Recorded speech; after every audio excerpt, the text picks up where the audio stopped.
जय हिंद प्यारे बच्चों, क्या हाल चाल है आप सबका।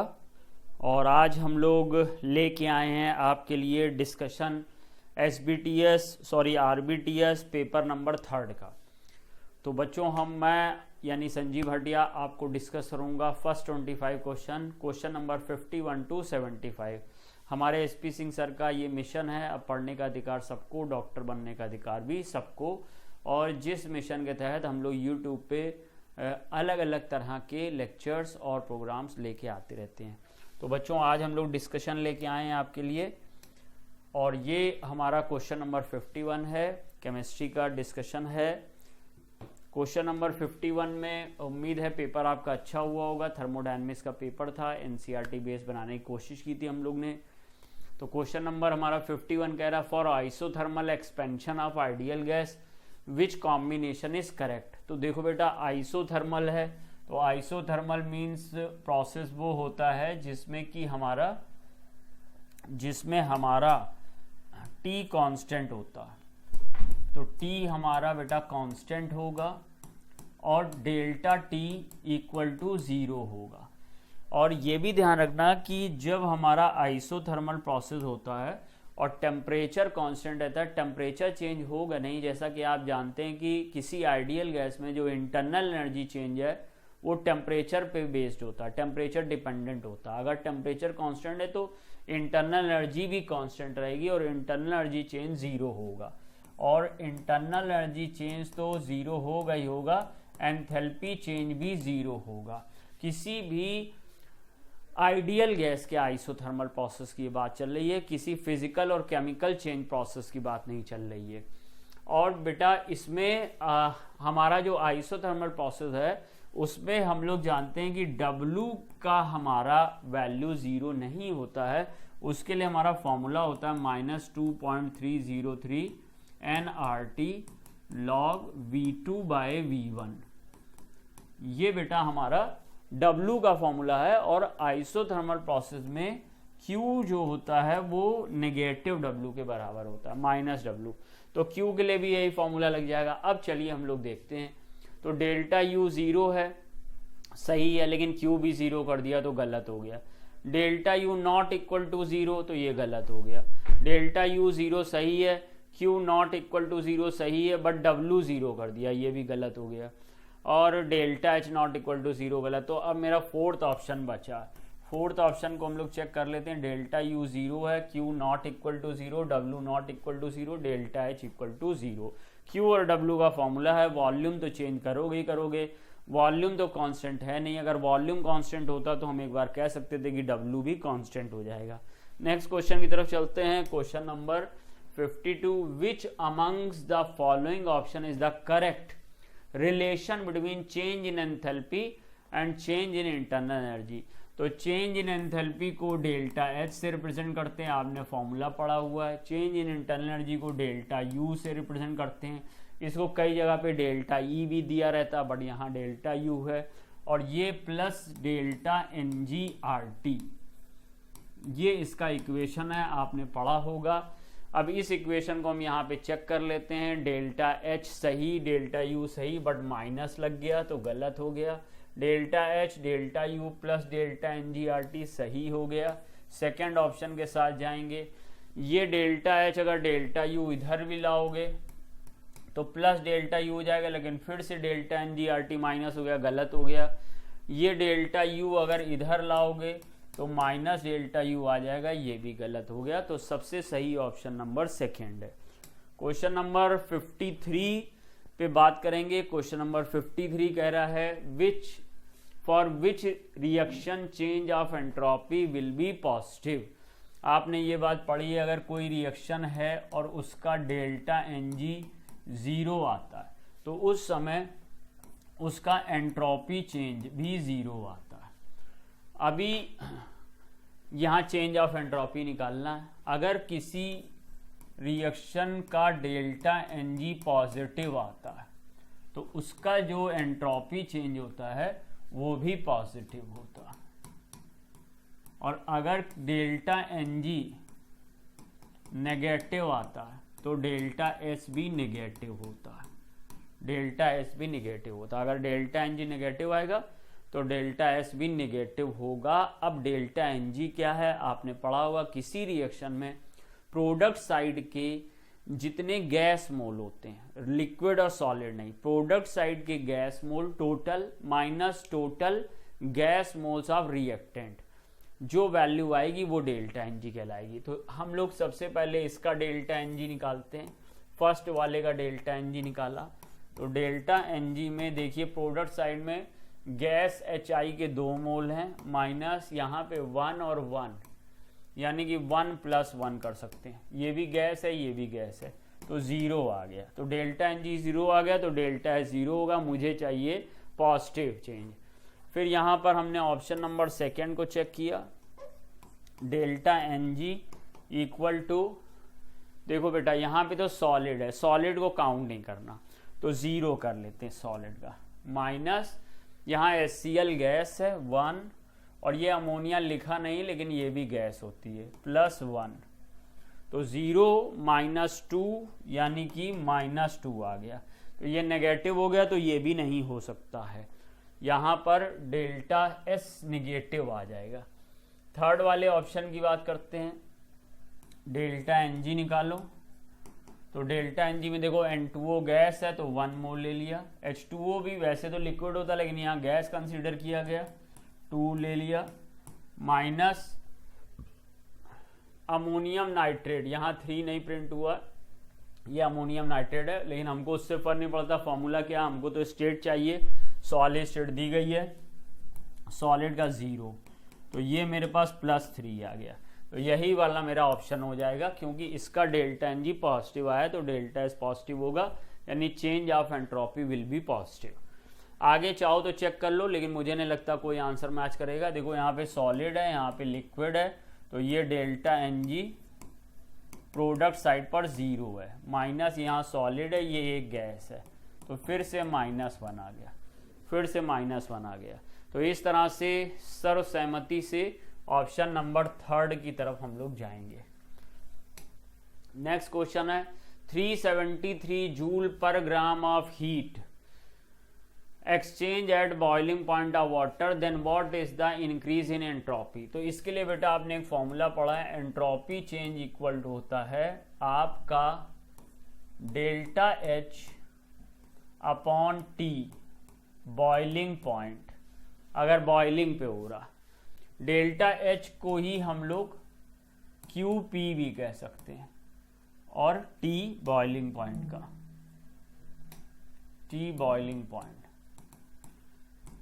अब मुझे यहां पर देखो, पहले ही मुझे देख लेना चाहिए कि डेल्टा एस का यूनिट क्या दिया गया। देखिए बच्चा जूल में दिया गया, यहाँ जूल है, यहाँ पर केल्विन है, हम लोग टेम्परेचर को केल्विन में रखेंगे, बॉइलिंग पॉइंट हमें दिया नहीं गया, तो boiling point of water, boiling point of water ऐसे लिख लेते हैं, बॉइलिंग पॉइंट ऑफ H2O, सब बच्चा लोग जानते हैं 100 डिग्री सेल्सियस होता है, केल्विन में अगर बदलोगे तो 373 केल्विन हो जाएगा, तो बॉइलिंग पॉइंट ऑफ वाटर 373 हो गया। अब दूसरा और क्या है, पर मोल में निकालना है, लेकिन मुझे तो 1 ग्राम की हीट दी गई है, तो हम लोग यहाँ पर ऐसे लिख देंगे 1 ग्राम H2O के लिए जो आपको हीट दी गई है वो 373 जूल है, और 1 मोल वाटर 18 ग्राम होता, तो 1 मोल H2O यानी कि 18 ग्राम H2O के लिए जो Q होगा वो 373 × 18 होगा। अब हमको पर मोल की मिल गई, अब वैल्यूज केवल आपको पुटअप करनी है, तो वैल्यूज पुटअप करिए, delta S equal to delta H की जगह पे या QP की जगह पे 373 × 18 होगा, अपॉन टेम्परेचर बॉइलिंग पॉइंट 373 हो जाएगा, 373 कैंसिल हो जाएगा, 18 आ जाएगा सिंपली, तो 18 जूल पर केल्विन पर मोल, सिंपल सा बिल्कुल कैलकुलेशन था। थर्ड ऑप्शन हो जाएगा 54 का थर्ड। नेक्स्ट हम लोग चलेंगे क्वेश्चन नंबर 55 पर। अब क्वेश्चन नंबर 55 देखिए क्या है हमारा। मुझे यहाँ पर एक रिएक्शन दी गई है, एक क्या मुझे 5 रिएक्शन दी गई, 1 2 3 4 5, और डेल्टा एच दिया गया, डेल्टा एस दिया गया है। और मुझसे कह रहा है रिएक्शन स्पॉन्टेनियस बताओ इनमें कौन सी है जो ऑल टेम्परेचर पे स्पॉन्टेनियस हो। तो इसके लिए आप लोग ने पढ़ा हुआ है कि रिएक्शन वही स्पॉन्टेनियस होती है जिसका डेल्टा जी नेगेटिव आता है। अब डेल्टा जी डिपेंड करता है डेल्टा एच और डेल्टा एस और टेम्परेचर, 3 चीज़ों पे डिपेंड करता है। लेकिन आप लोग ने ये सीखा होगा कि अगर कोई ऐसी रिएक्शन है जिसका डेल्टा एच नेगेटिव आ रहा और डेल्टा एस पॉजिटिव आ रहा, अगर कोई ऐसी रिएक्शन है तो ये रिएक्शन का डेल्टा जी हमेशा निगेटिव आता है। टेम्परेचर आप कोई भी ले लीजिए, 25 डिग्री ले लीजिए, 50 डिग्री ले लीजिए, 100 डिग्री ले लीजिए, 10 डिग्री ले लीजिए, हमेशा इसका डेल्टा जी निगेटिव आता है। तो हम लोग इसको कहते हैं कि ये स्पॉन्टेनियस है, स्पॉन्टेनियस होगा एट ऑल टेम्परेचर, ये शर्त है। तो अब हम लोग यहाँ पर देखो इसका डेल्टा एच क्या था, पॉजिटिव था, ये नहीं हो पाएगा भाई। इसका डेल्टा एच निगेटिव था, मेरे मन में उम्मीद जगी, बट इसका डेल्टा एस भी निगेटिव था, ये भी नहीं हो पाएगा। थर्ड में प्लस हो गया, नहीं हो पाएगा। फोर्थ में माइनस है और इधर प्लस है, इधर पॉजिटिव है इधर निगेटिव है। तो अगर डेल्टा एच निगेटिव हो और डेल्टा एस पॉजिटिव हो तो स्पॉन्टेनियस एट ऑल टेम्परेचर होती है। तो ये फोर्थ हमारे पास हो जाएगा, बट ये ऑप्शन नहीं है, ये तो रिएक्शन का नंबर है। तो फोर्थ कहाँ है, यहाँ है। चलो फोर्थ दोनों तरफ है, गलत नहीं हो सकता था, तो फोर्थ ऑप्शन हो गया। नेक्स्ट क्वेश्चन की बात करते हैं, question number 56। The temperature of an ideal gas increase in an. अच्छा भाई देखिए, टेम्परेचर अगर आइसोथर्मल है तो इसमें तो टेम्परेचर कांस्टेंट होता है, इसका नाम ही है isothermal. Therm means temperature, iso means same, और इसका डेल्टा टी 0 होता है। ये भी टी कांस्टेंट होगा तो इसका डेल्टा टी भी 0 होगा। तो ये दो तो हो नहीं सकते। अब एडियाबैटिक की बात करें तो एडियाबैटिक में आप लोग को तो पता ही है, एडियाबैटिक में क्या होता है। एडियाबैटिक में क्या होता है आइए देख लेते हैं। फॉर्मूला होता है डेल्टा यू बराबर डब्लू। और ये बात ध्यान रखना कि अगर डेल्टा यू कभी किसी रिएक्शन में पॉजिटिव आ रही है तो इसका सेंस होगा टेम्परेचर बढ़ रहा होगा, टेम्परेचर बढ़ रहा होगा। और अगर डेल्टा यू नेगेटिव आ रही है, डेल्टा यू नेगेटिव आ रही है तो इसका सेंस है टेम्परेचर घट रहा होगा। डी बोले तो डिक्रीज या नीचे एरो से, आई मीन्स इंक्रीज और अपर एरो से। अब ये जो डब्लू है इस ये वर्क डन के बराबर डेल्टा यू एडियाबैटिक प्रोसेस में है।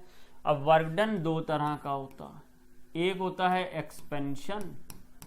जब एक्सपेंशन वर्क डन होगा तो वर्क डन का साइन नेगेटिव होता है तो माइनस डब्लू हो गया, माइनस डब्लू हो गया। वर्क डन मान लो 10 जूल है तो -10 डेल्टा यू आ जाएगा, और डेल्टा यू नेगेटिव आएगा तो टेम्परेचर घटेगा, लेकिन हमें टेम्परेचर बढ़ाना है तो एक्सपेंशन में गलत हो जाएगा। एक्सपेंशन में work done by the system होता है, इसलिए डब्लू का साइन नेगेटिव होता है। कंप्रेशन में अगर जाओगे, कंप्रेशन में तो delta U equal two plus W होगा, क्योंकि work done on the system होता है, उसको डब्लू का साइन पॉजिटिव लेते हैं। सो इस तरीके से अभी आप समझ गए, डेल्टा यू पॉजिटिव आया तो टेम्परेचर बढ़ेगा। तो हमको कंप्रेशन वर्क डन चाहिए। एडियाबैटिक एक्सपेंशन गलत, आइसोथर्मल एक्सपेंशन गलत, एडियाबैटिक कंप्रेशन सही। तो थर्ड ऑप्शन हो जाएगा 56 का। नेक्स्ट क्वेश्चन हम लोग आएंगे 57। Delta H not and delta S not ये दिया गया है दो। Assume that delta H and delta S do not vary with temperature, the boiling point of bromine from the following data। अब इसके लिए तुम्हें एक कॉन्सेप्ट पता होना चाहिए।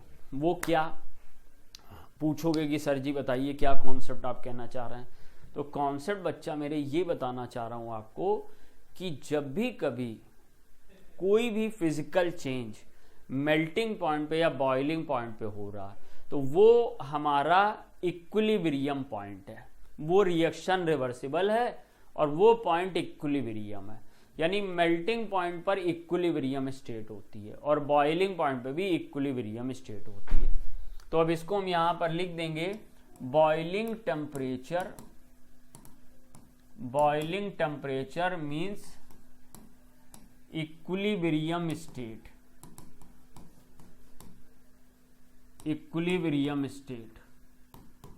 और इक्विलिब्रियम स्टेट का सेंस होता है डेल्टा जी इक्वल टू 0।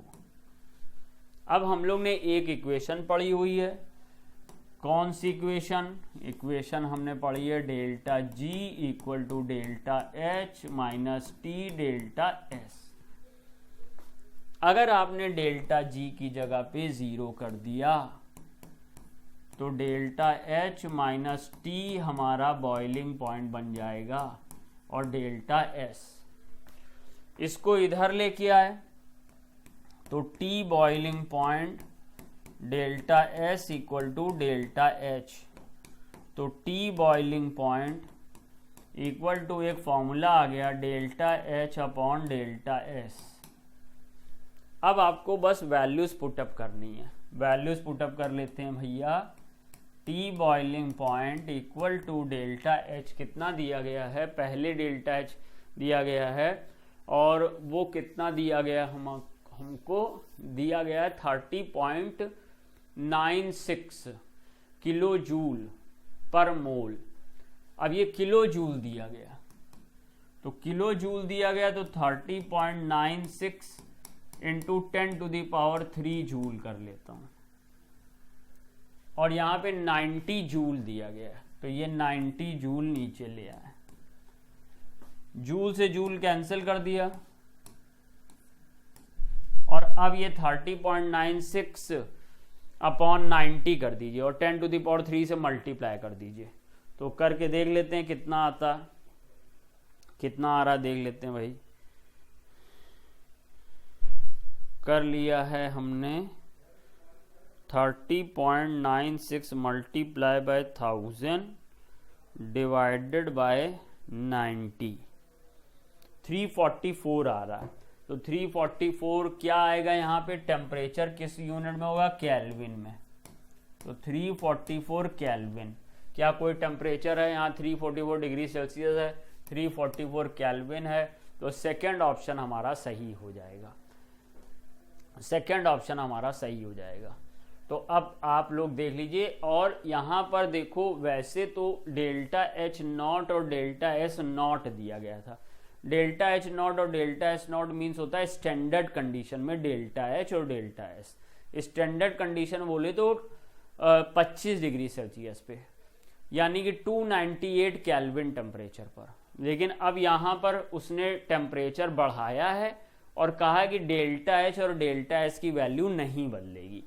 तो 100 डिग्री सेल्सियस पे भी हमने डेल्टा एच और डेल्टा एस की वैल्यू वही मानी। ये स्टैंडर्ड कंडीशन है, लेकिन अब जो हमारी डेल्टा एच निकली वो स्टैंडर्ड के बराबर ही है। तो यहाँ पर ये मत समझना कि delta H not delta S not की वैल्यू दी गई थी तो डेल्टा जी नॉट निकालना चाहिए था और डेल्टा जी नॉट निकालना चाहिए था, तो इक्विलिब्रियम पे डेल्टा जी नॉट 0 नहीं होता। तो हमने उसे डेल्टा एच और डेल्टा एस के फॉर्म में ये पूरा सॉल्व किया, डेल्टा एच नॉट और डेल्टा एस नॉट के फॉर्म में सॉल्व नहीं किया। तो इस तरह से आप पूरी बात समझ गए होंगे। अब क्वेश्चन नंबर 58 की बात करेंगे। Heat of formation of CO और heat of formation of CO2 दिया गया, heat of combustion of CO निकालना। तो पहले CO का कंबस्शन कर लीजिए बेटा। CO का 1 मोल लेंगे और इसका ऑक्सीजन के साथ रिएक्शन करेंगे। तो ऑक्सीजन के साथ रिएक्शन करेंगे तो यहाँ पे CO2 बन जाएगा और इसकी डेल्टा एच मुझे निकालनी है, क्योंकि जो इसकी डेल्टा एच है वही हीट ऑफ कंबस्शन है। अब आपको इसके दो रास्ते हैं निकालने के। पहला रास्ता तो ये है कि आपको ये फॉर्मूला पता हो, डेल्टा एच इक्वल टू होता है किसी रिएक्शन में delta H of R delta F H of product minus delta F H of reactant. ये फॉर्मूला हम लोगों ने पढ़ा।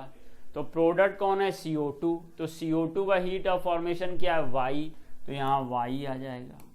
और रिएक्टेंट क्या है, CO, ऑक्सीजन का हीट ऑफ फॉर्मेशन 0 होता है, तो रिएक्टेंट क्या है, CO का क्या है, X, तो Y माइनस X, यानी कि सेकेंड ऑप्शन सही हो गया। अब अगर आपको ये फॉर्मूला नहीं याद है कि heat of formation of product minus heat of formation of reactant रखना चाहिए, तो आप इसको ऐसे भी सॉल्व कर सकते थे। कैसे, पहले आप heat of formation of CO की रिएक्शन लिखिए। तो CO की रिएक्शन हम लोग ने लिखी, C लिया और हाफ O2 लिया, और इस रिएक्शन का डेल्टा H हम लोग ने मान लिया X है। और फिर हम लोग ने CO2 की हीट ऑफ फॉर्मेशन की रिएक्शन लिखी, CO2 एक C लिया और एक O2 लिया, और यहाँ पर डेल्टा H इक्वल टू मान लिया Y। अब हम लोग ने ये मान लिया कि ये इक्वेशन नंबर 1 है, ये इक्वेशन नंबर 2 है, ये H2 है, ये H1 है, और मेरी मेन इक्वेशन ये है जिसका हमको डेल्टा H निकालना है। तो अभी इस रिएक्शन में CO2 मुझे राइट साइड चाहिए, इसमें CO2 राइट साइड है, तो ये रिएक्शन को एज इट इज मैं रखूंगा, और CO मुझे लेफ्ट चाहिए, इसमें CO राइट साइड है, तो इसको रिवर्स ऑर्डर में लिख दूंगा या इसको सबट्रैक्ट कर दूंगा, माइनस कर दूंगा।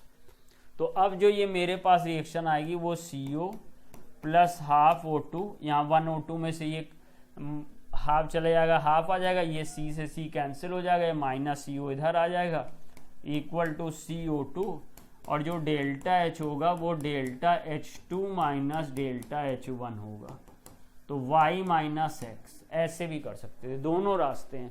दो हीट ऑफ फॉर्मेशन की रिएक्शन बना ली, हीट ऑफ कंबशन बना ली, निकाल लिया indirectly. Question number 59, a reaction A plus B this gives C plus D plus Q।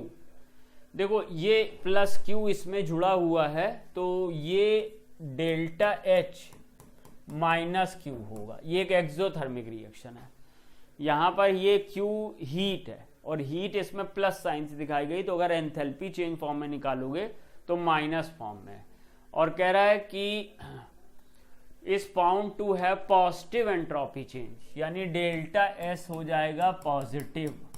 अभी मैंने थोड़ी देर पहले आपको बताया था, अगर किसी रिएक्शन की डेल्टा H निगेटिव है और डेल्टा S पॉजिटिव है तो वो रिएक्शन ऑल टेम्परेचर पे स्पॉन्टेनियस होती है।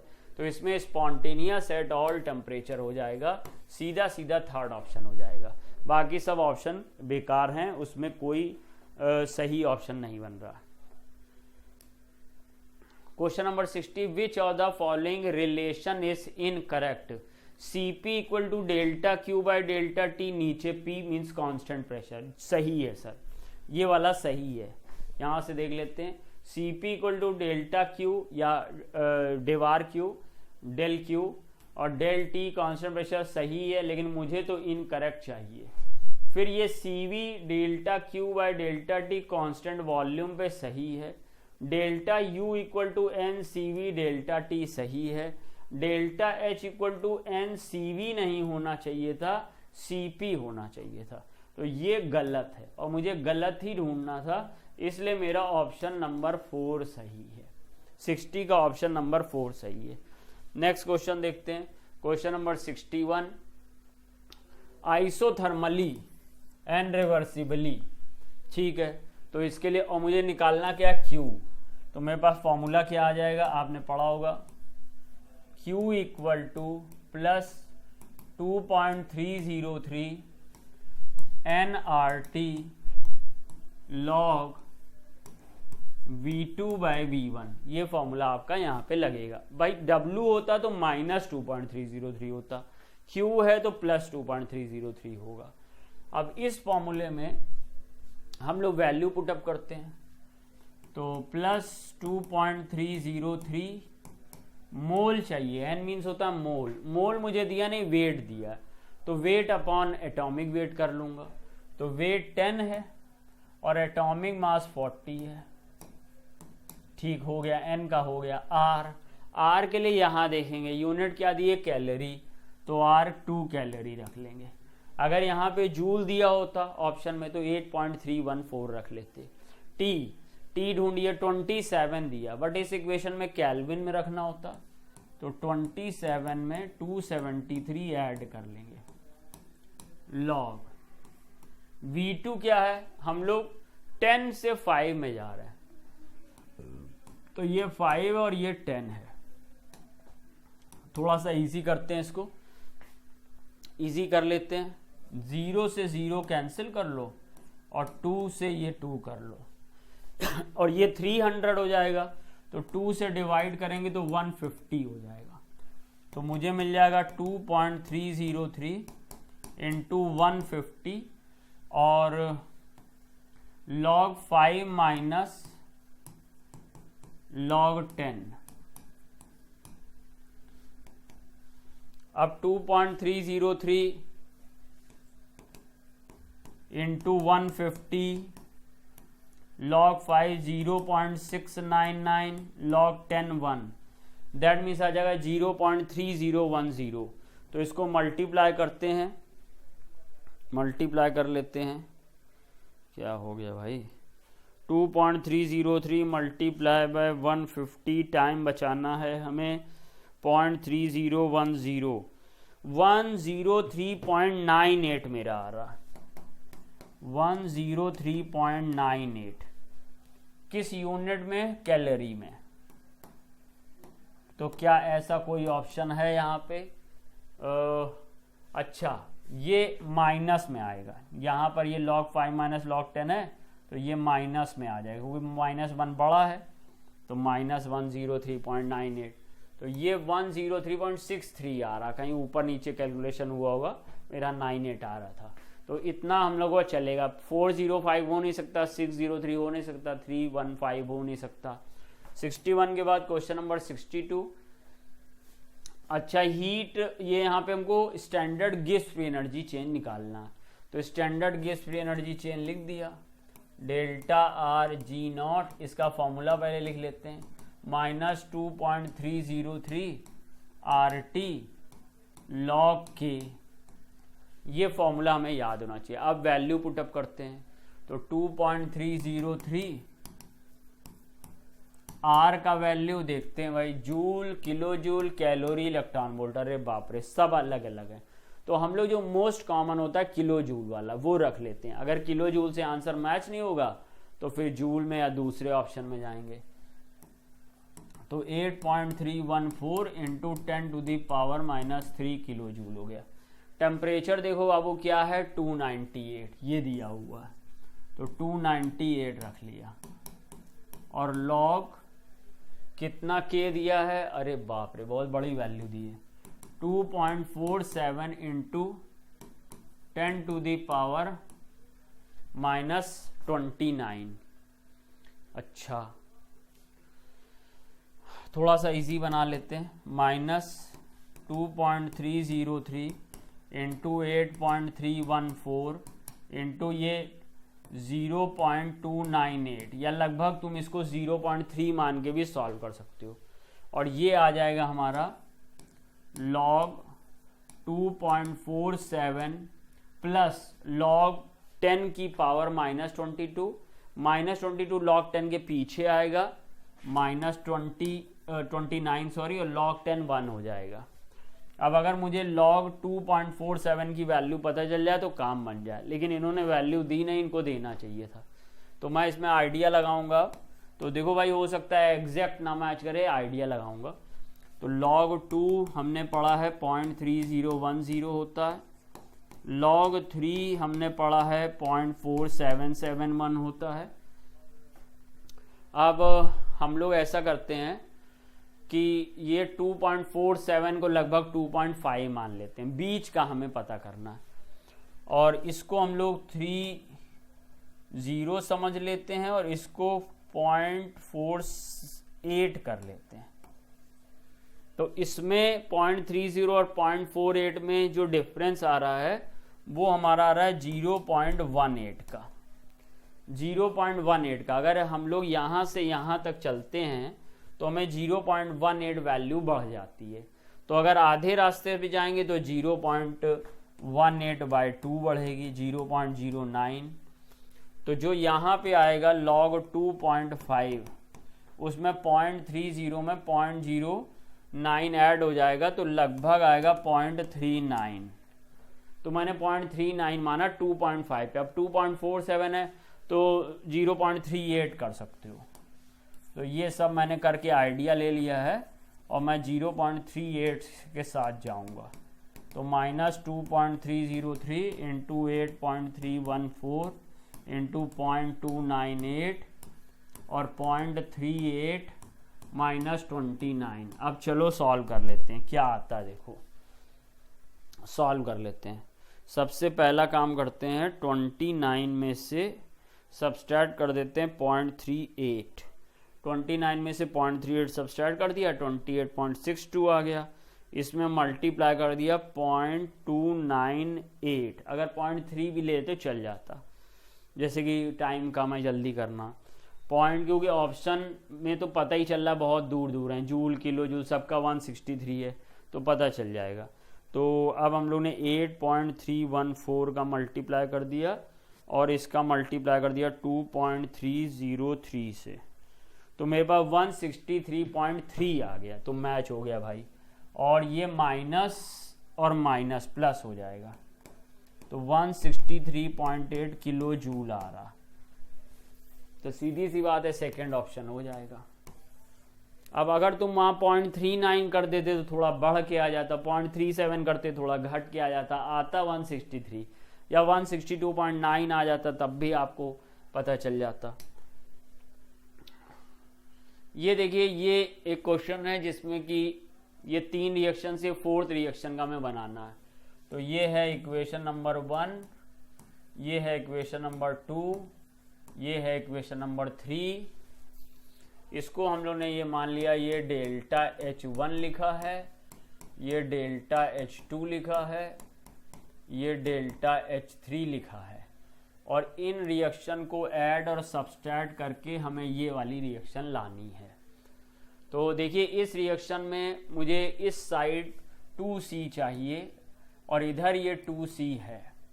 तो जैसे इक्वेशन 2 है उसको एज इट इज रख देंगे और कुछ भी मल्टीप्लाई नहीं करेंगे, प्लस करना। और इधर मुझे एक ई चाहिए और इधर है ई, तो ये मेरे अपोजिट साइड है तो इसको माइनस कर देंगे। अब मेरा यहाँ पर b मुझे 1 चाहिए, यहाँ 3b आ रहा, तो 3b में से मुझे ये b एक अगर रहेगा तो एक कैंसिल हो जाएगा तो 2b आएगा। इसको प्लस कर दो और 2 से मल्टीप्लाई कर दो तो मेरी ये वाली रिएक्शन आ जाएगी। ठीक है, हाँ भाई ठीक है। ये 2 से मल्टीप्लाई होगा तो 1a आ जाएगा, यहाँ प्लस का 1 है, यहाँ माइनस का 1 है, सब्सट्रैक्ट हो जाएगा, a कट जाएगा, a कट जाएगा। तो सही ये इक्वेशन मेरी बन गई। तो चलो इसमें हम लोग रख के देखते हैं। तो जो मेरा डेल्टा H है वो डेल्टा H क्या होगा, जो पहली रिएक्शन है उसमें हम लोग प्लस साइन लेंगे और 2 डेल्टा H1 करेंगे, और जो दूसरी रिएक्शन है उसमें भी प्लस साइन लेंगे और डेल्टा H2 जैसा है वैसा का वैसा रख देंगे, और थर्ड रिएक्शन में माइनस साइन होगा और डेल्टा H3 रख देंगे। वैल्यूज पुटअप करते हैं तो प्लस और डेल्टा H1 है 150 और इसको 2 से मल्टीप्लाई कर देंगे, प्लस डेल्टा H2 है -125 माइनस डेल्टा H3 है +350। ओपन करते हैं तो 300 आ जाएगा, -125 आ जाएगा, -350 आ जाएगा। सॉल्व कर लो, -175 175 निगेटिव का, यानी सेकंड ऑप्शन मेरा मैच कर रहा है। उम्मीद है समझ पाए होंगे। 64 water vapour is assume to a perfect gas molar enthalpy change for vaporisation of 1 mole water at 1 bar at 100 degree Celsius is 41 kJ पर मोल। देखो ये मुझे दे रहा है 1 बार यानी कांस्टेंट प्रेशर पर, तो जो कांस्टेंट प्रेशर पर हीट होती है वो डेल्टा एच होती है। तो 41 किलो जूल पर मोल दे रहा है मुझको, और calculate the internal energy change, delta U मांग रहा है मुझसे जब वाटर लिक्विड को वेपराइज करेंगे। इक्वेशन ये है, H2O लिक्विड को H2O वेपर में कन्वर्ट करना। तो इस रिएक्शन के लिए आप डेल्टा Ng पहले निकाल लीजिए। तो ये गैस है, अभी पहले बताया था डेल्टा Ng में गैस के मोल जोड़ते हैं, लिक्विड के नहीं जोड़ते हैं, तो डेल्टा Ng 1 आ जाएगा।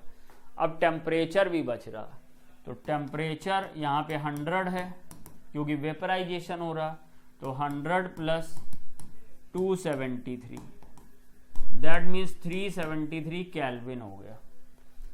अब इक्वेशन बेसिक आपको पता ही है, delta H equal to delta U plus delta N G R T. Equation आपको पता है, वैल्यूज पुटअप करिए, निकालना क्या है डेल्टा यू, डेल्टा एच कितना दिया 41 और वही प्लस का, तो plus 41। Delta U kilo joule में ही निकालना है तो किलो जूल में ही रहने देंगे। Delta N G plus 1 R kilo joule में रखोगे 8.314 into 10 to the power -3, T 373। तो अभी इसको ये जो 10-3 है इसको 0.3 मान लो, और ये 8 का मल्टीप्लाई 0.3 में, 0.3 क्या ये 7 है तो 0.4 मान लो, तो 8 का मल्टीप्लाई 0.4 करेंगे तो लगभग 3.2 आएगा, यहाँ पे लगभग 3.2 आ जाएगा। और 3.2 को जब हम लोग 41 में अगर सब्सट्रैक्ट करेंगे तो 37 के आसपास आने लगेगा, 37.8 या समथिंग। तो मुझे लगता है इसको सॉल्व कर लीजिएगा, तो डेल्टा यू आ जाएगा 37 प्लस का, तो फर्स्ट ऑप्शन नियर डियर में आ जाएगा। डेल्टा यू कौन सा मेरा क्वेश्चन है 64, तो 64 में सॉल्व करके देखना कि 37 पॉइंट समथिंग आ जाएगा नियर डियर में, ऐसे लगेगा, बताया आपको। द स्टेट फंक्शन, देखो स्टेट फंक्शन वो प्रॉपर्टीज होती हैं जो कि इनिशियल और फाइनल स्टेट पे डिपेंड करती हैं।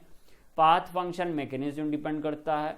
पाथ फंक्शन 3 फेमस हैं, work done, heat, heat capacity, इनको छोड़कर सब स्टेट फंक्शन होते हैं। तो वर्क तो पाथ फंक्शन है, हीट तो पाथ फंक्शन है, एंथैल्पी स्टेट फंक्शन है, तो आंसर क्या हो गया सेकेंड। नेक्स्ट क्वेश्चन की तरफ चलते हैं। फिर से वही बात आ गई, इसी तरह का हमने फर्स्ट सेकंड क्वेश्चन अभी किया था, सिमिलर क्वेश्चन आ गया। Delta S will be highest positive, highest positive उसी की होगी जिसका डेल्टा एन जी पॉजिटिव होगा, तो फिर डेल्टा एस भी पॉजिटिव होगा। अब इसके लिए डेल्टा एन जी निकालिए, अभी आपको कई बार डेल्टा एन जी की प्रैक्टिस हो चुकी है। ये सॉलिड है तो 0 है, लिया नहीं जाएगा। यहाँ पर हाफ गैस है और सॉलिड का लिया नहीं जाएगा, यानी कि -0.5। इसमें देखो ये सॉलिड है, इसका लिया नहीं जाएगा 0, इसका सॉलिड 0, ये 1 है, यही मुझे आंसर लग रहा। डेल्टा एन जी 1 - 0 + 1, तो इसी का डेल्टा एस पॉजिटिव होगा, तो 66 का सेकंड हो जाएगा। बाकी अगर और भी चेक करना चाहते हो तो चेक कर सकते हो। इसको चेक करना है कर लो भाई। ये डेल्टा एन जी 1 गैस है, ये भी 1 गैस है, तो 0 हो जाएगा। यहाँ पर 2 गैस है, माइनस ये 1 और ये 1, तो 1 + 1 0। So answer number second most correct होगा।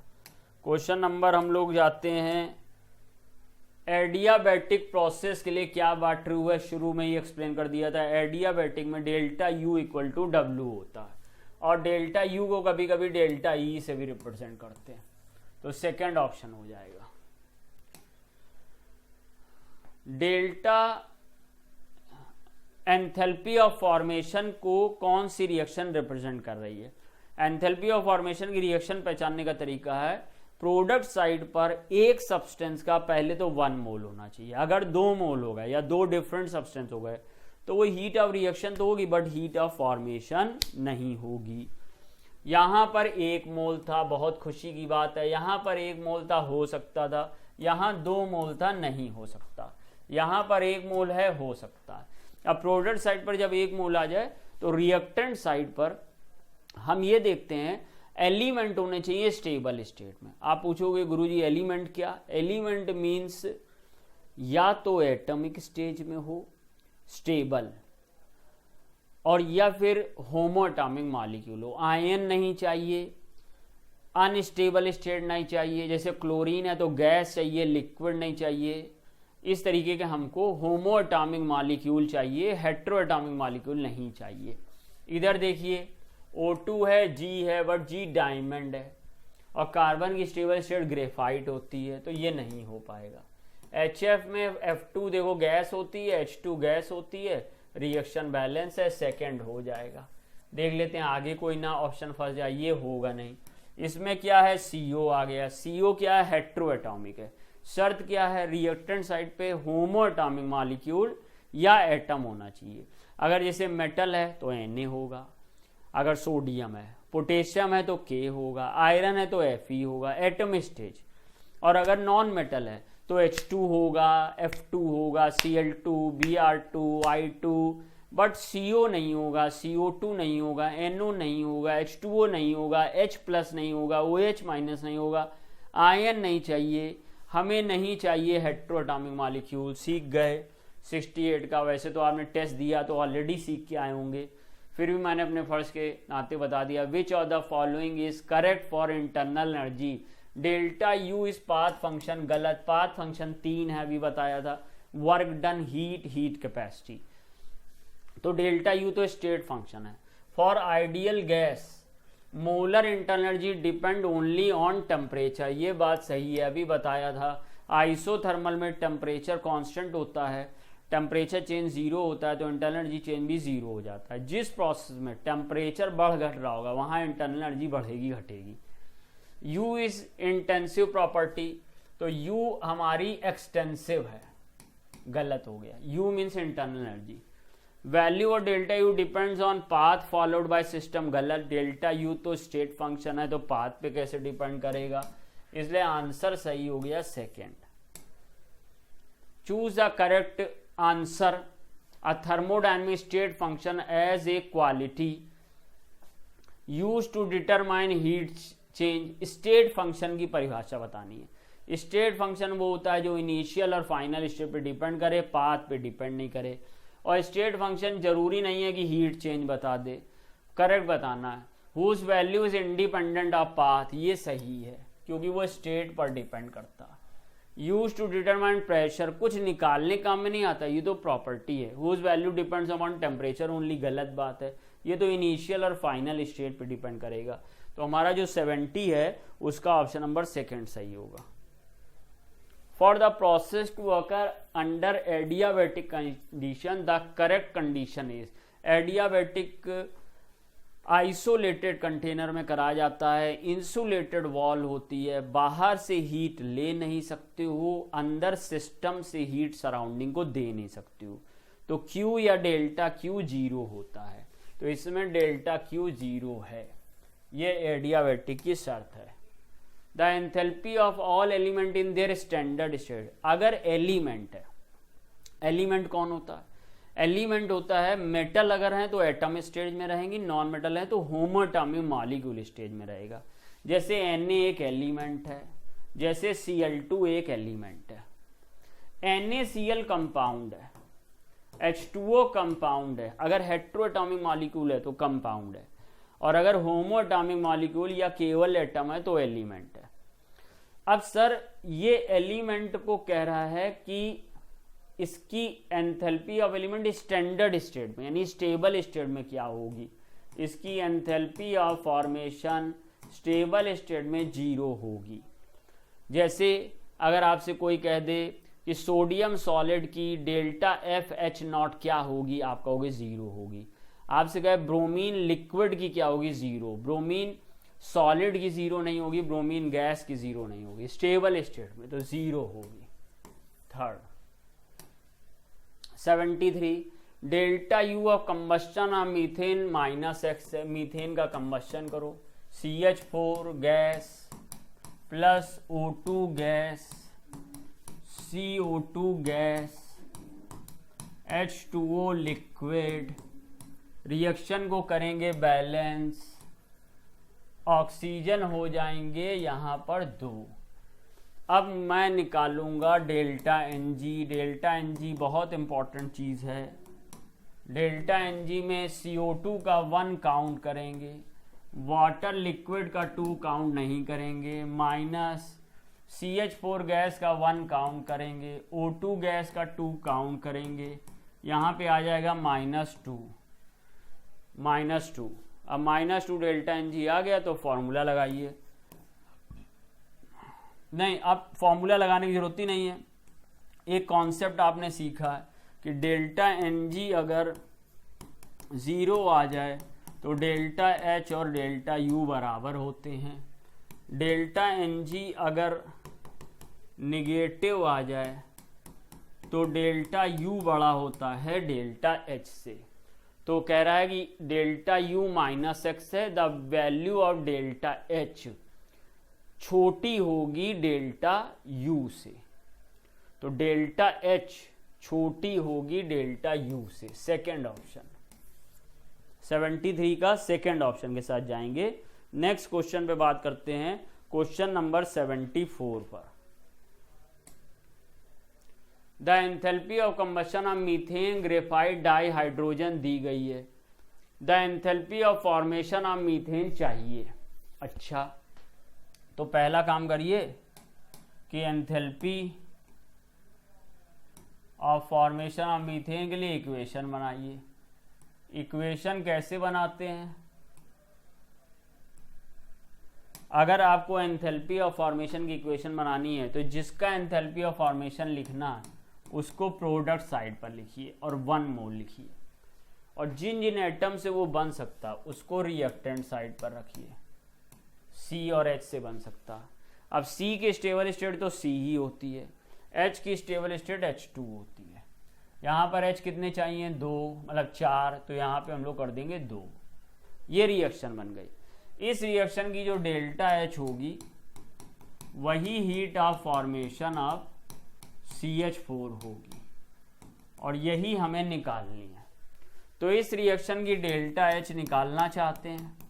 अब देखें आपको दिया क्या गया है, आपको एंथैल्पी ऑफ कंबस्शन दी गई है, मीथेन की दी गई है, ग्रेफाइट की दी गई है, ग्रेफाइट है, और डाई हाइड्रोजन की भी दी गई। काम बन गया। अगर आपको किसी रिएक्शन में सारे रिएक्टेंट और प्रोडक्ट का एंथैल्पी ऑफ कंबस्शन दिया है तो एक फॉर्मूला होता है delta H equal to total enthalpy of combustion of reactant minus total enthalpy of combustion of product.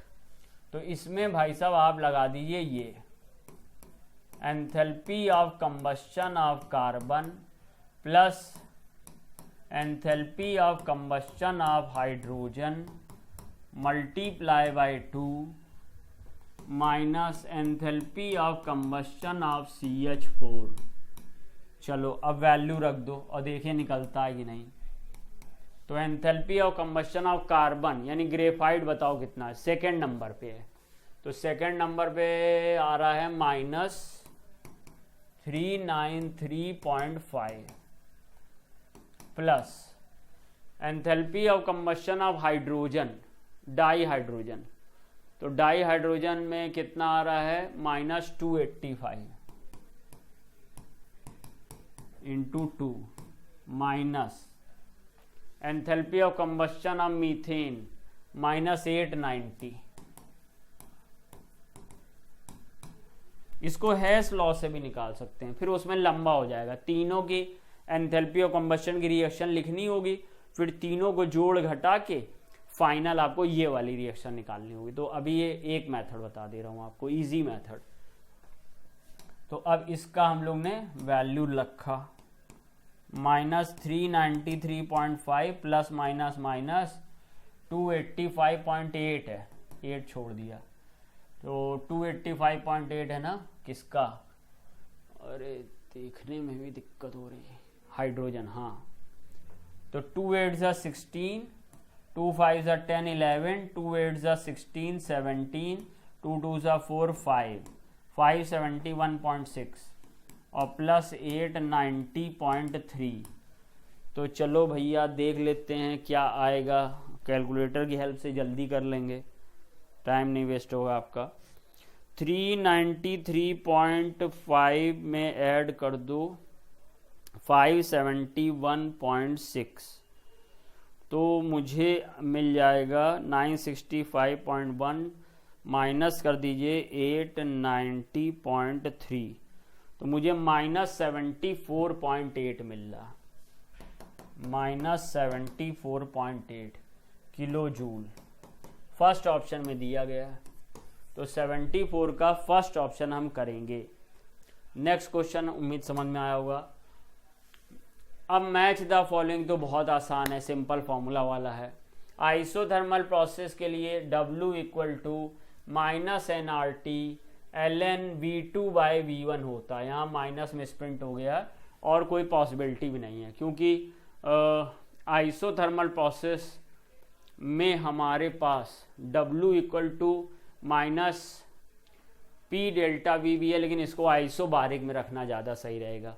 तो यहाँ पर A के साथ S आ जाएगा, A के साथ S एक ही में आ रहा, तो सेकंड ऑप्शन हो जाएगा।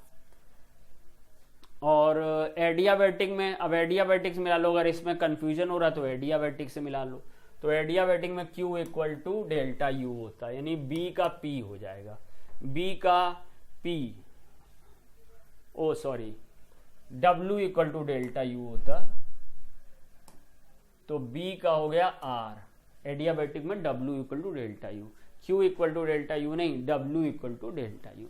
तो A का R हो गया, तो B का R हो गया, B का R मिल गया, A का S मिल गया, C का Q मिल जाएगा, W = -P delta V isobaric में। और D आइसोकोहरिक में Q = क्योंकि आइसोकोरिक में वॉल्यूम कांस्टेंट होता है, कांस्टेंट वॉल्यूम पे heat of reaction internal energy change के बराबर होती है।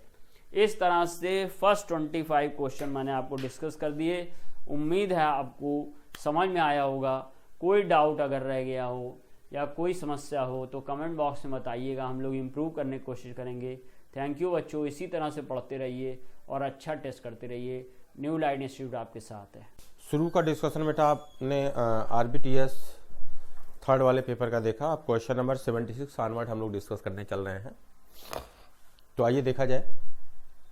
क्वेश्चन देखिए, क्वेश्चन नंबर 76 में क्या है कि change in state function between the two state is a definite quantity and does not depends on path. ये स्टेटमेंट सही या गलत है भाई? सही है, पाथ पे डिपेंड नहीं करता, बिल्कुल सही बात है। दूसरा करें, intensive property can not be algebraically added or subtracted, can not be algebraically added or subtracted. ये बात सही है या गलत है भाई? बिल्कुल सही बात है। इंटेंसिव प्रॉपर्टी को एल्जेब्रिकली मतलब जैसे 1 1 2 2 2 4 ऐसे हम जोड़ और घटा नहीं सकते, बिल्कुल सही बात है। Ratio of two extensive property, अगर रेशियो आप ले रहे हैं टू एक्सटेंसिव प्रॉपर्टी की तो ये क्या हो जाएगा? इंटेंसिव प्रॉपर्टी हो जाएगी। तो current result into a parameter that depends on amount नहीं, अगर इंटेंसिव प्रॉपर्टी हो जाएगी तो इसका मतलब ये अमाउंट पे डिपेंड नहीं करेगी, तो ये बात गलत हो गया। तो पहला स्टेटमेंट कैसा है? ट्रू। दूसरा स्टेटमेंट कैसा है? ट्रू। तीसरा स्टेटमेंट क्या हो गया? फॉल्स। चौथा है molar heat capacity is an intensive property, molar heat capacity is an intensive property, ये स्टेटमेंट ट्रू है।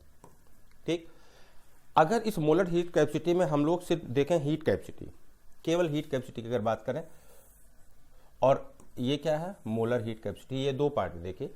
तो अगर आप मोलर हीट कैपेसिटी की बात कर रहे हो तब तो इंटेंसिव हो गई, लेकिन अगर केवल हीट कैपेसिटी की आप बात करते हैं तो ये क्या हो जाएगी? Extensive property. तो क्वेश्चन स्टेटमेंट क्या दिया कि मोलर हीट कैपेसिटी, तो ये स्टेटमेंट ट्रू हो गया। तो देखिए पहला ट्रू, दूसरा ट्रू, तीसरा फॉल्स, चौथा ट्रू, यानी आंसर कौन सा हो जाएगा? थर्ड। 76 का थर्ड इज राइट आंसर। आगे आ जाइए 77। Delta G is negative for a physical process. अब किस फिजिकल प्रोसेस की बात करें बेटा? जो यहाँ इन्होंने नीचे दे रखा है। अगर यहाँ आप देखो तो टेम्परेचर इन्होंने क्या दिया है? -20। तो अगर -20 आप टेम्परेचर ले रहे हो तो लिक्विड यानी वाटर लिक्विड से सॉलिड में अपने मन से जाएगा, आपको कुछ करना नहीं है। तो इसका मतलब क्या है? डेल्टा जी नेगेटिव होगा, ये बात सही है।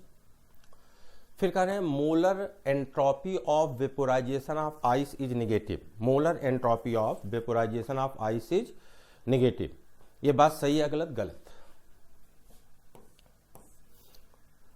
सॉरी, ऊपर वाला है यार, नीचे वाला कहाँ ठीक हो गया? ये वाला। तो molar entropy of vaporisation is negative, नहीं, वेपोराइजेशन नेगेटिव नहीं होगा।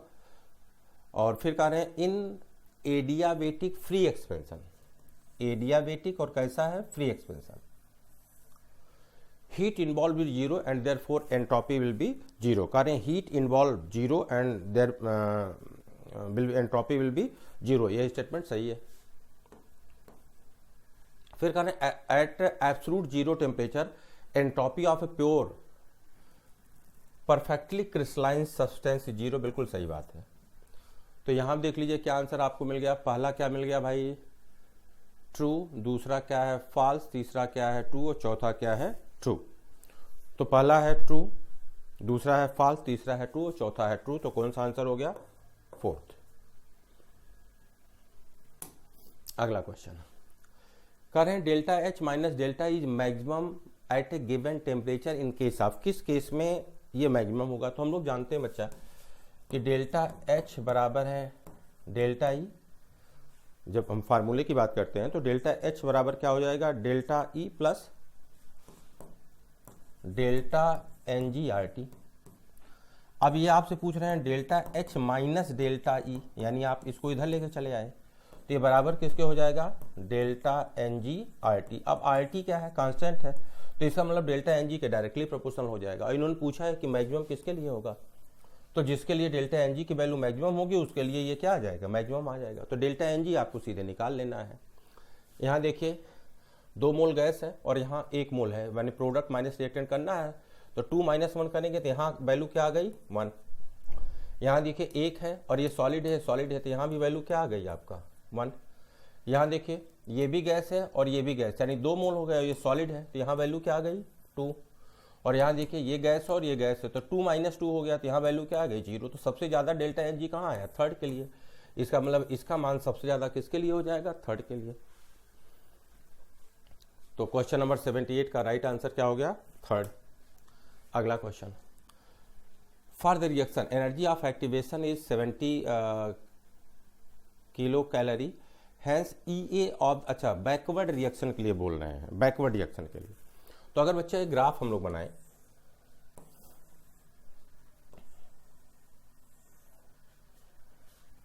इस ग्राफ की आइए लेबलिंग कर देते हैं।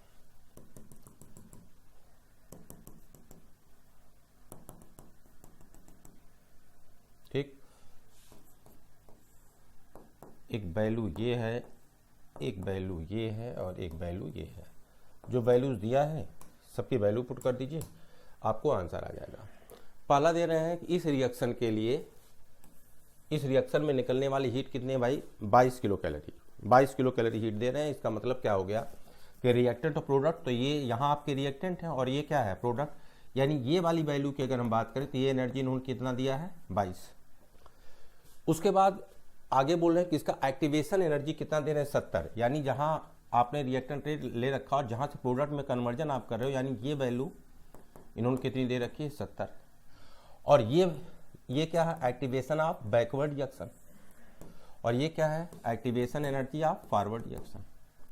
तो अब इन्होंने पूछा क्या है? बैकवर्ड रिएक्शन दे रखा है और इसी के लिए पूछ रहे हैं आपसे कि बताइए ये क्या होगा, एक्टिवेशन एनर्जी क्या होगी। तो कुछ नहीं, 70 और 22 आप जोड़ लीजिए। 70 और 22 जोड़ देंगे क्या आ जाएगा?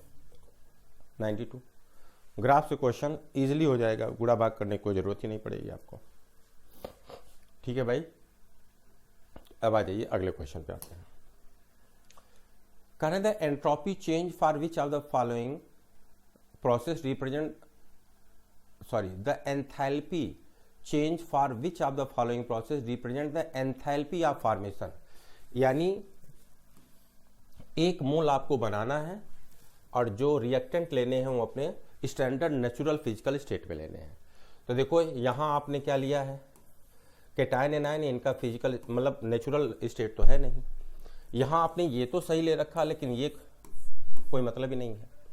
यहाँ देखिए आपने सॉलिड लिया है, फिजिकल स्टेट क्या है गैस, और एक मोल आप बना रहे हो, एक ही मोल आपको बनाना होता, तो ये राइट आंसर हो गया।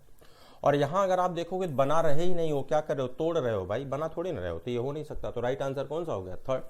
ये बोल रहे हैं क्या, represent the enthalpy of formation, यानी अब जो रिएक्टेंट है वो अपने नेचुरल स्टेट में होने चाहिए और उससे हमें प्रोडक्ट कितना बनाना होता है, एक मोल। तो आंसर कौन सा हो गया, थर्ड। अगला question, in the following reaction involving neutralisation of HF a weak base with the NaOH strong base is.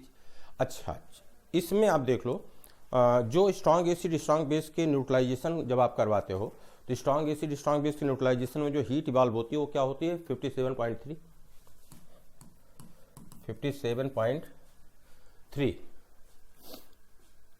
Kilo joule पर मोल की बात आप करते हो। अब यहाँ अगर देखा जाए तो कह रहे हैं HF एक वीक एसिड है और NaOH एक स्ट्रॉन्ग बेस है। तो अगर इन दोनों में से कोई एक वीक हो गया तो जो एनर्जी हो क्या आनी चाहिए, इससे कम आनी चाहिए। न्यूट्रलाइजेशन की एनर्जी क्या आनी चाहिए, इससे कम। क्यों, क्योंकि हम बोलते हैं अगर दोनों स्ट्रांग है तब एनर्जी है। तो अगर दोनों में से कोई एक वीक हो गया तो एनर्जी क्या आनी चाहिए थी, इससे कम। लेकिन जब इस न्यूट्रलाइजेशन की रिएक्शन को हम लोग देख रहे हैं तो एनर्जी क्या आ रही है इसमें, देखो इससे ज्यादा आ गई। आप पूछ रहे हैं ऐसा क्यों हुआ, तो एक्चुअली बेटा जिसने आप एसिड्स पढ़ते हो, नॉर्मल कंडीशन में आप जितने एसिड्स पढ़ते हो उसमें सबसे छोटा एनायन मतलब एसिड का एनायन कौन सा है, फ्लोराइड। अगर फ्लोराइड सबसे ज़्यादा छोटा है तो एक्वस मीडियम में इसका हाइड्रेशन क्या होगा, सबसे ज़्यादा होगा। और अगर हाइड्रेशन इसका सबसे ज़्यादा होगा तो निकलने वाली हीट हाइड्रेशन एनर्जी भी क्या हो जाएगी, सबसे ज़्यादा। इसलिए इसके न्यूट्रलाइजेशन में एनर्जी आपको क्या मिल जाती है, ज़्यादा मिल जाती है। तो अब ऑप्शन पढ़ लीजिए, in aqueous solution HF behaves as a strong acid, गलत बात है। कहें there is a hydration of fluoride ion in aqueous solution and the process is exothermic. Hydration क्या है, एक्सोथर्मिक है, इसलिए ऐसा हो रहा है। तो आंसर कौन सा हो गया, सेकेंड।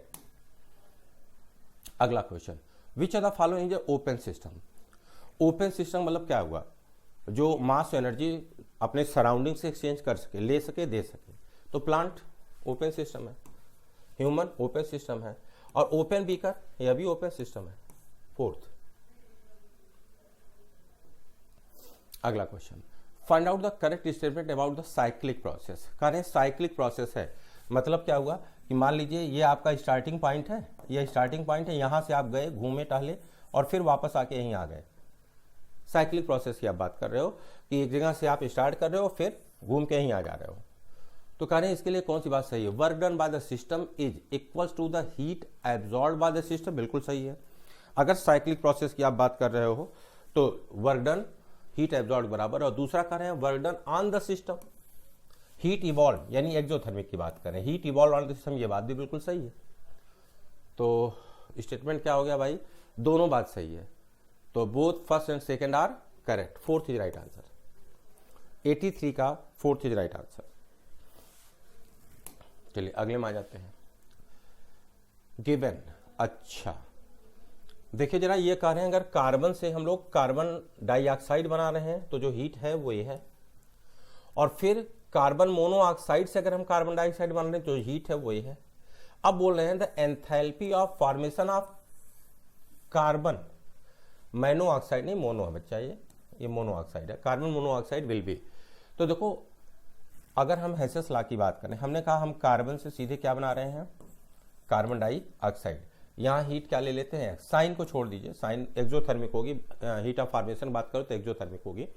और दूसरा अगर इसे हम कई स्टेप में बनाए, यानी पहले हम कार्बन से बना दें कार्बन मोनोऑक्साइड और फिर कार्बन मोनोऑक्साइड से कार्बन डाइऑक्साइड बना दें, तो ये चाहे मेनी स्टेप से आप होते हुए यहाँ जाओ, लेकिन जो हीट है वो क्या रहेगी, सेम। हेसेस लॉ की बात कर रहे हैं हम लोग। तो अब यहाँ देखिए जरा, ये क्या कर रहे हैं, अगर आप कार्बन मोनोऑक्साइड से कार्बन डाइऑक्साइड बना रहे हैं तो ये दे रहे हैं वाई, लेकिन कितने मोल के लिए, 2 मोल के लिए दे रहे हैं। तो अगर यहाँ हम लोग लिख लें वाई तो यहाँ क्या कर देंगे, y/2, क्योंकि सिंगल मोल हम लोग बना रहे हैं। अब ये पूछ रहे हैं कि कार्बन मोनोऑक्साइड बनाने की बात कीजिए, यानी आपसे ये हीट जानना चाहते हैं, ये जानना चाहते हैं ये वाली हीट, ये कितनी होगी। तो कुछ नहीं करना भाई, देख लीजिए, यहाँ से यहाँ तक अगर आप गए तो हीट क्या है x, यहाँ से यहाँ तक गए तो हीट क्या है y, और हम क्या करें, ये पूरा का पूरा x के बराबर करना है। तो देखिए ये वैल्यू क्या हो जाएगी, तो हम क्या कर देंगे x minus Y by two, solve कीजिए तो क्या आ गया 2x minus Y by two. लेकिन हीट चूंकि फॉर्मेशन की बात कर रहे हो तो हीट क्या होगी, निगेटिव होगी। तो अगर इसमें निगेटिव साइन पुट कर दें, और अब इसको खोलिए जरा, निगेटिव साइन पुट करने के बाद तो क्या आ जाएगा y minus 2x by two. तो आंसर तला से y minus 2x by two, यानी आप यहां से यहां एक स्टेप में गए या यहां से यहां कई स्टेप में जाए, लेकिन अल्टीमेटली जो हीट इन्वॉल्व होगी वो क्या हो जाएगी, x हो जाएगी। अगला question, phase transition involve change in internal energy only and not in entropy. देखिए भैया, करेंगे फेज चेंज आप करवा रहे हो,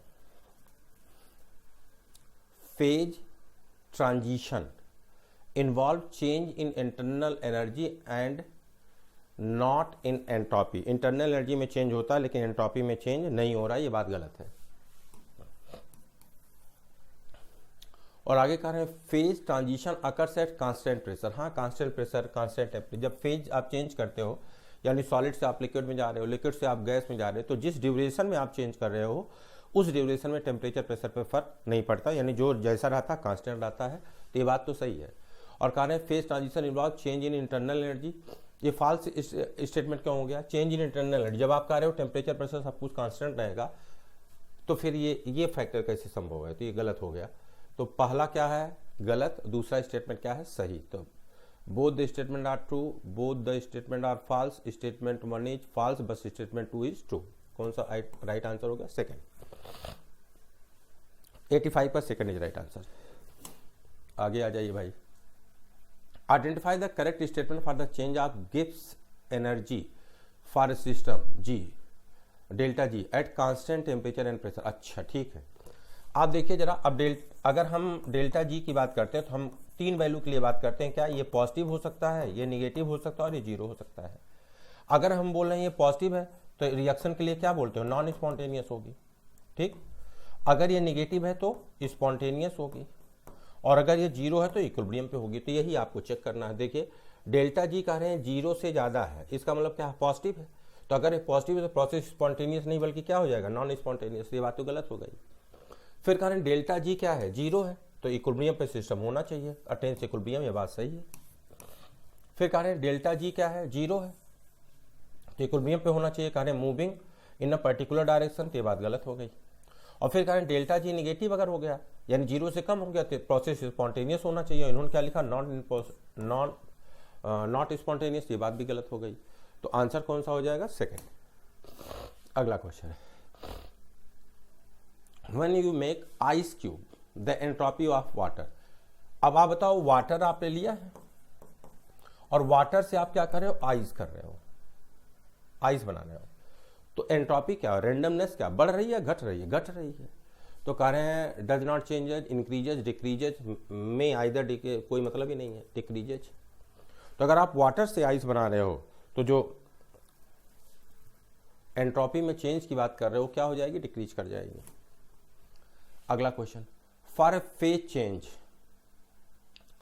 H2O से H2, अच्छा सॉलिड, डेल्टा जी की बात कर रहे हैं। जब एक फेज चेंज की आप बात कर रहे हो तो कह रहे हैं बताइए डेल्टा जी क्या होगा, डेल्टा जी क्या हो जाएगा, जीरो, लाइक इक्विलिब्रियम है,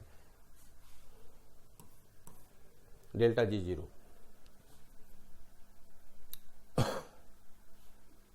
एटी 88 का फर्स्ट।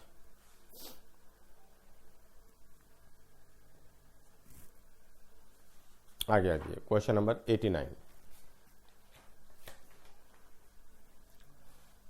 कह रहे हैं 3 moles of an ideal gas expense spontaneously into, देखिए एक्सपेंशन हो रहा है, स्पॉन्टेनियस हो रहा है, और कहाँ हो रहा है, वैक्यूम में, यानी पी है ही नहीं, प्रेशर है ही नहीं है, वैक्यूम में हो रहा है। तो बोल रहे हैं, आगे पूछ रहे हैं बताइए बर्डन क्या होगा। जब कोई प्रेशर ही नहीं तो बर्डन क्या हो जाएगा, जीरो। कोई एक्सटर्नल प्रेशर है नहीं, बर्डन क्या हो जाएगा, जीरो। आगे आइए, which one of the following has delta S greater than 0, यानी रेंडमनेस बढ़ानी है आपको। जरा देखिए, सॉलिड था, गैस था, और ये सब मिलके क्या हो गया, सॉलिड।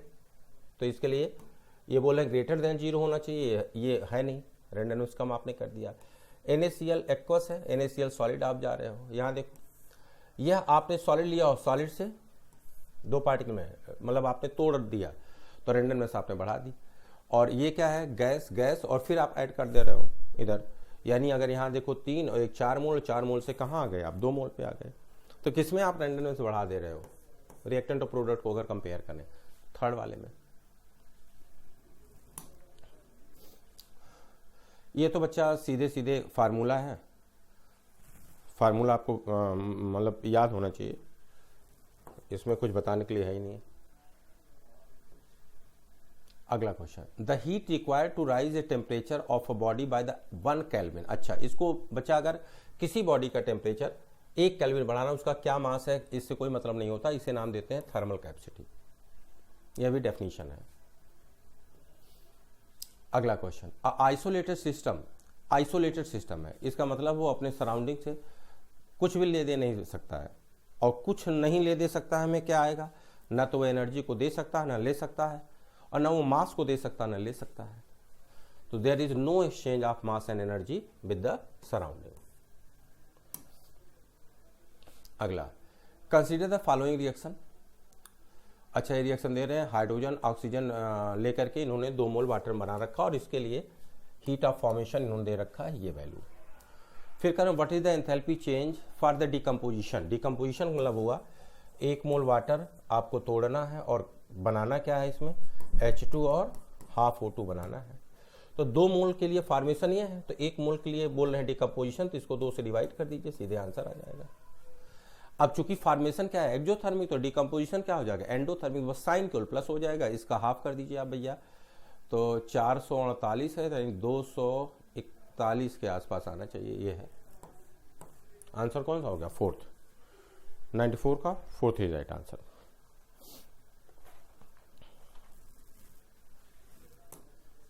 अगले क्वेश्चन पाइए, in which case change in entropy is negative.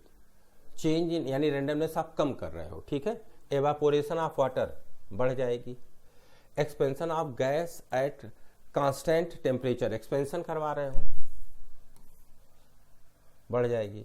Sublimation of solid, यानी सॉलिड को कहाँ ले जा रहे हो, गैस में, बढ़ा दे रहे हो। और यहाँ देखो 2 मिलकर के क्या हो रहे हैं, 1 हो रहे हैं, कम हो जाएगी, negative. Combustion of methane, combustion क्या है, एक्सोथर्मिक, एक्सोथर्मिक रिएक्शन। अगला है, pressure is an intensive property. कह रहे हैं प्रेशर एक इंटेंसिव प्रॉपर्टी है, ये बात सही है गलत, बिल्कुल सही है, ठीक। Intensive property is one whose value is depend on mass and volume। नहीं, इंटेंसिव इंडिपेंडेंट की बात कर रहे हो ना, तो जो इंडिपेंडेंट होती है, ये बात तो गलत हो गई। तो पहला स्टेटमेंट क्या हो गया 97 का सही, और दूसरा स्टेटमेंट क्या हो गया गलत। तो first is correct and second is incorrect. तो बोथ असर्शन नहीं, assertion is correct but reason is incorrect. कौन सा आंसर हो गया, 3rd। अगला question, catalyst changes gives free energy of the system. कह रहे हैं कैटलिस्ट सिस्टम के गिव्स फ्री एनर्जी को चेंज करता है, बिल्कुल नहीं। Catalyst changes pre exponential factor of the chemical reaction. ये केमिकल रिएक्शन के प्री एक्सपोनेंशियल फैक्टर को चेंज करते हैं, ऐसा भी कुछ नहीं है। जो प्री एक्सपोनेंशियल फैक्टर्स हैं उन पे कैटलिस्ट का कोई रोल नहीं, वो फिक्स होते हैं। तो ये भी गलत हो गया। तो दोनों चीजें, असर्शन भी गलत हो, रीजन भी सही है, बोथ मतलब गलत है, both assertion reason are incorrect. अगला, internal energy of gas remains constant during the adiabatic free expansion. Internal energy of gas constant होती है during the adiabatic free expansion, ये बात सही है। Internal energy of gas remains constant during the adiabatic free expansion, ठीक है। Work done is zero and heat exchange is zero. Actually ठीक है, मतलब रीजन भी सही है। वैसे कहना क्या चाहिए था कि ये क्यों कांस्टेंट हो जाती है, क्योंकि टेम्परेचर में कोई चेंज नहीं होता। टेम्परेचर में चेंज न तो वो कूलिंग होती है न तो हीटिंग होती है, टेम्परेचर में कोई चेंज नहीं होता। और टेम्परेचर में कोई चेंज नहीं होता है, इसलिए हम लोग कहते हैं कि क्या है, फ्री एक्सपेंशन में जब एनर्जी की बात करते हैं तो रिमेन्स कांस्टेंट होती है इंटरनल एनर्जी। लेकिन ठीक है, ये भी सही है, work done is zero and heat exchange is zero. अब हीट एक्सचेंज जीरो कह रहे हैं, ठीक है, ये भी सही है। तो असर्शन भी सही है और रीजन भी सही है, both assertion and reason correct, and reason is correct explanation. हाँ, एनर्जी में रिमेन्स सेम होती है, कहना चाहिए था टेम्परेचर रिमेन्स का, ठीक है, सही है, दोनों सही है। Both assertion and region are correct and region is a correct explanation of assertion. First is right answer. ठीक है, और अगले क्वेश्चन पे आ जाते हैं, अंतिम क्वेश्चन बच्चा। Which are the following pair of chemical reaction is certain to result in a spontaneous reaction. अच्छा, कह रहे हैं इसमें से कौन सी स्पॉन्टेनियस रिएक्शन होगी। तो अगर हम एक रिलेशन देखें तो डेल्टा जी बराबर है delta H minus T delta S. Delta G बराबर है delta H minus T delta S. अगर स्पॉन्टेनियस करवा रहे हो तो इसका मतलब इसकी वैल्यू हमें क्या चाहिए, नेगेटिव चाहिए। ये वैल्यू क्या होनी चाहिए, नेगेटिव। अब अगर ये वैल्यू नेगेटिव होना चाहिए तो जरा देखिए, इसका मतलब अच्छा ये तो कांस्टेंट ही आपने ले लिया, इसका मतलब ये वैल्यू नेगेटिव नहीं, ये वैल्यू क्या हो जानी चाहिए, पॉजिटिव होनी चाहिए। यानी रैंडमनेस आपको बढ़ानी होगी, क्योंकि नेगेटिव हो गई तो नेगेटिव नेगेटिव क्या हो जाएंगे, दोनों प्लस हो जाएंगे। और दूसरा है ये वैल्यू अगर आप कह रहे हो ये नेगेटिव होनी चाहिए तो ये वैल्यू क्या होनी चाहिए, नेगेटिव होनी चाहिए।